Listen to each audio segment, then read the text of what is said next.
TFC spiritual ప్రేక్షకులకు స్వాగతం. ఈ వారం రాశిఫలాలు పరిశీలిద్దాం.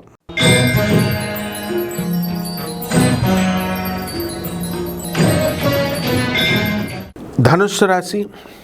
ఈ ధనుస్సు రాశి వారందరికీ కూడా ఈ వారము మొన్న లాస్ట్ వారంతో పోల్చుకుంటే కాస్త మెరుగుదల కనిపిస్తుంది. ఆదాయాలు కొంచెం పెరుగుతాయి. మరి అర్ధాష్టమంలో ఉన్నటువంటి శని, రాహువు, శుక్రగ్రహ ప్రభావాల వలన మీకు కాస్త మనశ్శాంతి లోపము అనేటటువంటిది కలుగుతుంది. అనేక సార్లు మీరు ప్రయత్నించాలా ఒక పని కోసం. ఈ రకంగా మీరు చేసుకున్నప్పుడు పనులన్నీ కూడా చకచకా ముందుకు కదలడం జరుగుతాయి. మరి అప్పులు చేసి వ్యాపారాలనేటువంటి ధనుసు రాశి వాళ్ళు చాలామంది పెట్టారు.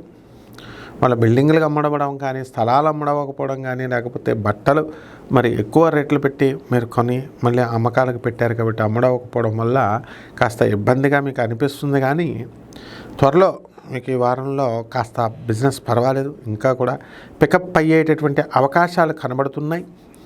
విద్యార్థుల దగ్గరకు వచ్చేసరికి వృషభంలో ఉన్నటువంటి గురుగ్రహ ప్రభావం వలన చదువుల్లో వెనకబడి ఉంటారు వీళ్ళు. మరి ఈ యొక్క కుజుడు నీచపట్టి ఉన్నాడు. అందువలన ఈ యొక్క నీచపట్టినటువంటి కుజగ్రహ ప్రభావం వలన మీకు అనేకమైనటువంటి స్థలాల అమ్మకాల్లో కాస్త ఇంకా పెంచాలి, మీరు పెరగాలి. ఎక్కువ రేట్లు పెద్దగా రావు. పోలీసు ఉద్యోగస్తులు, సెక్యూరిటీ, ఆర్మీ వాళ్ళకి కాస్త కష్టమైనటువంటి సమయంగా మనం చెప్పుకోవాలి. ట్రాన్స్ఫర్స్ మీకు అనుకూలమైనటువంటి ప్లేసెస్ మీకు రావు. ఆర్మీ వాళ్ళు డ్యూటీలకి మళ్ళీ వెంటనే ఎక్కాల్సినటువంటి అవసరం ఉన్నాయి.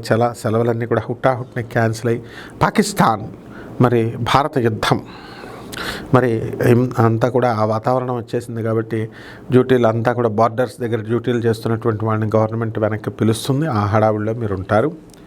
పరిహారాల దగ్గరికి వచ్చేసరికి కుజ జపం చేసుకోండి, కుజ స్తోత్రాలు చదువుకోండి. కుజుడికి కిలోంపావు కందుల్ని, ఎరుపు రంగు వస్త్రాలనిచ్చి పేద బ్రాహ్మణులకు మంగళవారం నాడు ఉదయం 9 గంటలకి దానం చేసుకోండి. అలాగే దశ మహావిద్యల్లో ఒకటైనటువంటి భువనేశ్వరి అమ్మవారి యొక్క హోమాన్ని మీ ఇళ్లలో జరిపించుకోవడం.